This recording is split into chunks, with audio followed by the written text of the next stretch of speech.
होता है।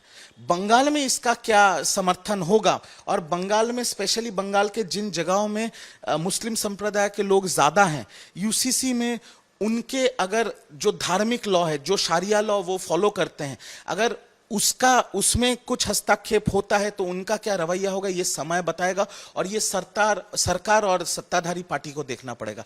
मैं एक बंगाल के निवासी के हिसाब से मैं सिर्फ इतना कहूंगा, और मेरी दरख्वास्त रहेगी माननीय मुख्यमंत्री और सत्ताधारी पार्टी से कि बंगाल में शांति बना रहे। भूतपूर्व मेयर ने जो बात बोला है वो बात गलत नहीं है। जब प्लान आता है सैंक्शन के लिए, वो चेक करते हैं इंजीनियर्स, उसके बाद ये धीरे धीरे ऊपर जाता है, फिर कमिश्नर होके मेयर के पास जाता है। मेयर का साइन के बिना कोई प्लान पास नहीं हो सकता, बट इसका मतलब नहीं है कि मेयर को पता है प्लान के अंदर क्या है। और परमिशन कोलकाता म्युनिसिपल कॉर्पोरेशन देता है। पकड़ लीजिए, मुझे एक घर बनाना है, मैंने सैंक्शन प्लान अप्लाई किया है, कॉर्पोरेशन ने मुझे दे दिया है प्लान।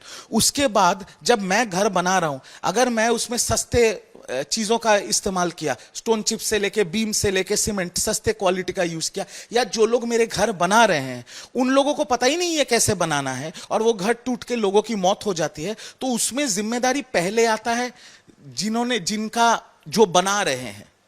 5 अरेस्ट हुआ है, 14 लोग मर चुके हैं। मुख्यमंत्री खुद विधानसभा में खड़े होकर बोला है कि मेयर का साइन है इस पेपर में। एक हाई पावर्ड एसआईटी का गठन हुआ है, इन्वेस्टिगेशन चल रहा है। अगर इन्वेस्टिगेशन में मेयर का नाम आएगा तो मेयर के खिलाफ कार्रवाई होगी। बट सवाल इस पे ये आता है कि जब मुख्यमंत्री खुद विधानसभा में खड़े होकर एक कागज पे मेयर का नाम दिखा के बोल रहे हैं कि मैं किसी को नहीं छोड़ूंगा, पर 2 दिन पहले तो हमारे जो भूतपूर्व मेयर हैं वो तो पब्लिक अकाउंट्स कमेटी के चेयरमैन बन गए हैं, अभी लाल बत्ती लेके सिक्योरिटी लेके घूमेंगे।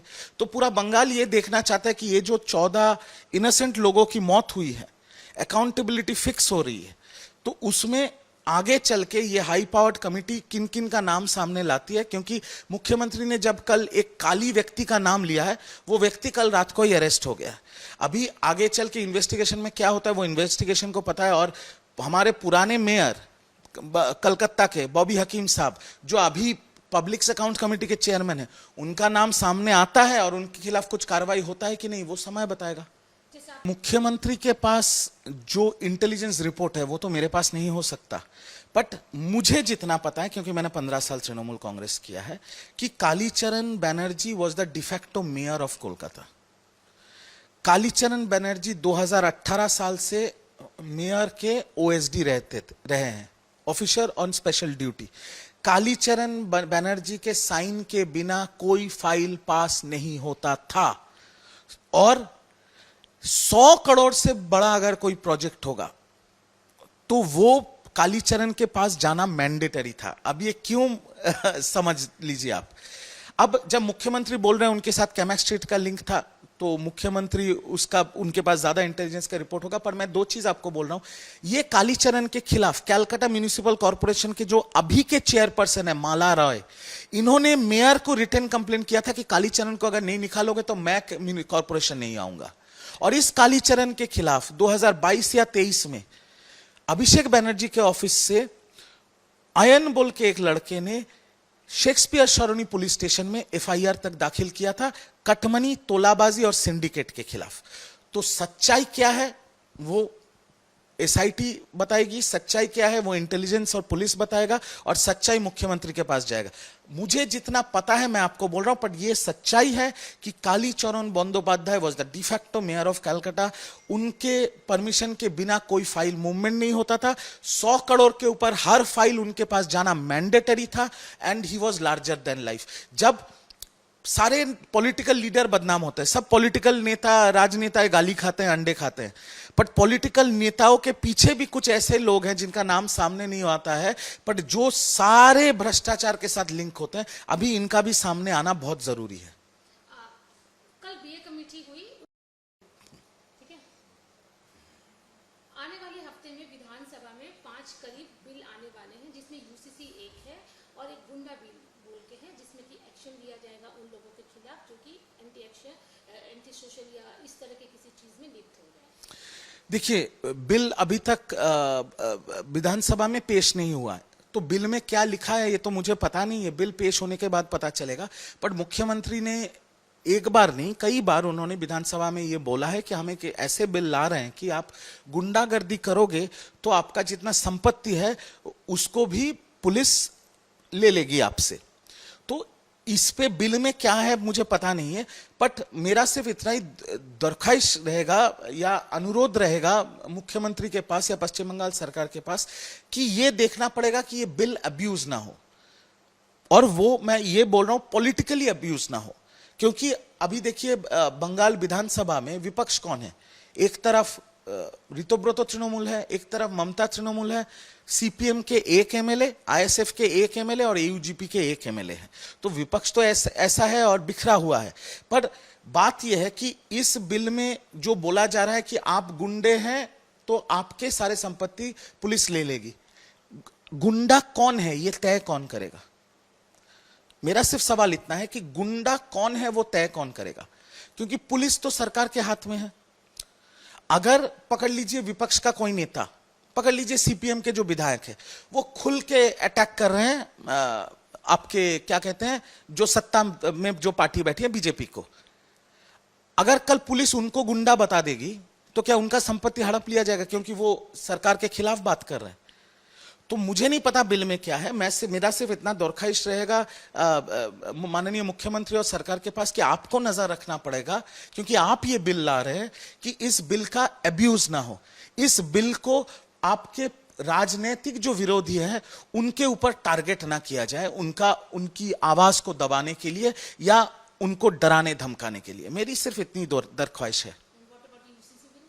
देखिए यूसीसी तो एक बहुत बड़ा बिल है, मैंने भी सुना है, मैंने भी ट्वीट किया है, क्योंकि बहुत वरिष्ठ पत्रकार जो है उन्होंने ये लीक किया है।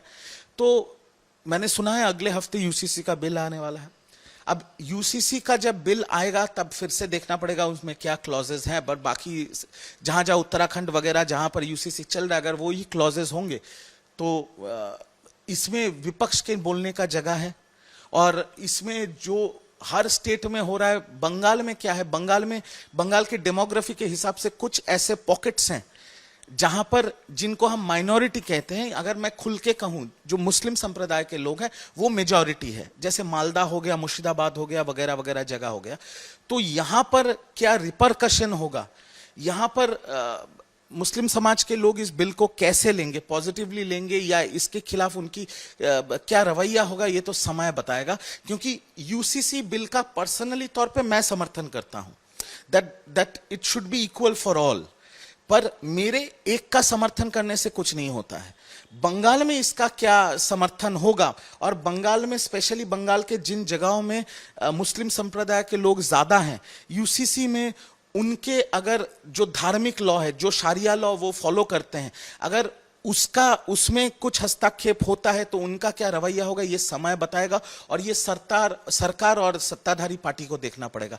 मैं एक बंगाल के निवासी के हिसाब से मैं सिर्फ इतना कहूंगा, और मेरी दरख्वास्त रहेगी माननीय मुख्यमंत्री और सत्ताधारी पार्टी से कि बंगाल में शांति बना रहे। ऐसा कुछ ना हो कि बंगाल में अशांति हो, बंगाल शांति बना रहे। बंगाल के लोग ये परिवर्तन लाया है सिर्फ शांति के लिए कि शांति और अमन बना रहे। मेरी सिर्फ इतनी गुजारिश होगी।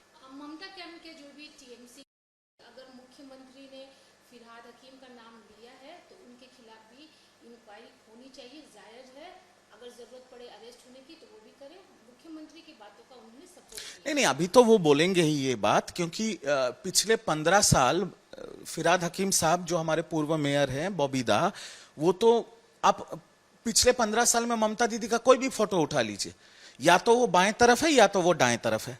तो 15 साल कोई कुछ नहीं बोला। अभी कोई भी अपना व्यक्तिगत कारण से वो अभी चले गए हैं ऋतुब्रतो कैंप में, अभी वो अच्छे तृणमूल, भालो तृणमूल बन गए हैं, पीएसी के चेयरमैन बन गए हैं। तो जाहिर सी बात है कि कालीघाट तृणमूल कांग्रेस या ममता तृणमूल कांग्रेस के लोग उनको गालियां देंगे, उनकी अरेस्ट की मांग करेंगे। मैं तो सिर्फ इतना ही कहूंगा कि मुख्यमंत्री के निर्देश से एक बहुत हाई पावर एसआईटी बना है जहां पर कई सारे आईएएस आईपीएस ऑफिसर्स हैं। जांच होगी और जांच में अगर एक्स मेयर का नाम आएगा तो the law should take its own course. कि मैं इतना बोलूंगा कि ऐसा कोई हादसा जहां पर 14 बेगुनाहों की जान चली गई है, वहां पर कानूनी कार्रवाई होना चाहिए। और अगर किसी का डायरेक्ट इन्वॉल्वमेंट हो, वो कोई भी हो, वो इंजीनियर हो या एक्स मेयर हो, सबके खिलाफ कार्रवाई होनी चाहिए। एक्स मेयर और पीएससी चेयरमैन होने से अगर वो छूट जाए तो फिर ये प्रेसिडेंट सही नहीं होगा। अगर इन्वॉल्वमेंट है तो कार्रवाई होनी चाहिए, इन्वॉल्वमेंट नहीं है तो फिर क्या बात है। वर्सेस टीएमसी की बात करें तो जो रीतो ग्रुप है उन्होंने अपने सिंबल के लिए कि टीएमसी का सिंबल उनका है, उसके लिए सारे पेपर्स जो है वो ईसीआई में दे दिए हैं। फिजिकली भी यहाँ वाले जो इसी का ऑफिस है वहाँ भी मिलकर आ गए हैं। उधर दूसरे साइड वाला जो ममता कैंप वाला है उनका अभी भी वही कंटिन्यू कहना है कि TMC means Mamata Banerjee means TMC. देखिए, इसमें मेरा एक टेक्निकल उत्तर है और एक पॉलिटिकल उत्तर है। टेक्निकल उत्तर यह है कि एक सुप्रीम कोर्ट का 5 जज बेंच का जजमेंट है, जहां पर ex chief justice of India DY Chandrachud ji खुद थे। Subhash Desai versus principal secretary government of Maharashtra 2023, जहां पे ये है वो एकनाथ शिंदे और शिवसेना वाला केस, जहां पे ये क्लियरली बोला गया है कि भले ही जितने भी विधायक आपका पार्टी छोड़ के चले जाए या दूसरा पार्टी बना ले, वो नहीं बोल सकते हैं कि वही ओरिजिनल पार्टी है। यह है टेक्निकल इशू। अभी इसके ऊपर सिद्धांत लेगा आपका चुनाव आयोग, फिर यह मामला हाई कोर्ट से लेकर सुप्रीम कोर्ट तक चलेगा, यह लंबा खींचेगा। पर इलेक्टोरल पॉलिटिक्स में नंबर सर्वोपरि है, नंबर उनके पास है, यह साफ बात है, पर यह जाएगा सुप्रीम कोर्ट तक। पर पॉलिटिकल मैं बात आपको यह बताना चाहता हूं कि आज एक चीज पकड़ लीजिए, क्या कोई बोल सकता है, भले ही 2/3 मेजोरिटी लेके अगर वो निकल जाते 1982, 1983 या 1984 में बीजेपी से, कि अटल बिहारी जी बीजेपी नहीं है। भारत रत्न अटल बिहारी वाजपेयी जी भारतीय जनता पार्टी के पहले अध्यक्ष थे, राष्ट्रीय अध्यक्ष, फर्स्ट प्रेसिडेंट ऑफ बीजेपी। क्या आप बोल सकते हैं वो बीजेपी नहीं है? अगर बाला साहेब जिंदा होते तो क्या एकनाथ शिंदे जी बोल पाते कि वो शिवसेना नहीं है, हम शिवसेना है? तो वैसे ही ममता बनर्जी जी ने जन्म दिया है तृणमूल कांग्रेस का 1 जनवरी 1998 को। रितोब्रतो जी के पास नंबर हो सकते हैं, विधायक हो सकते हैं, काउंसिलर्स हो सकते हैं, पूरे बंगाल के डिस्ट्रिक्ट वाइज लीडर्स हो सकते हैं, पर एक छोटा सा चीज है, पब्लिक ने 34 साल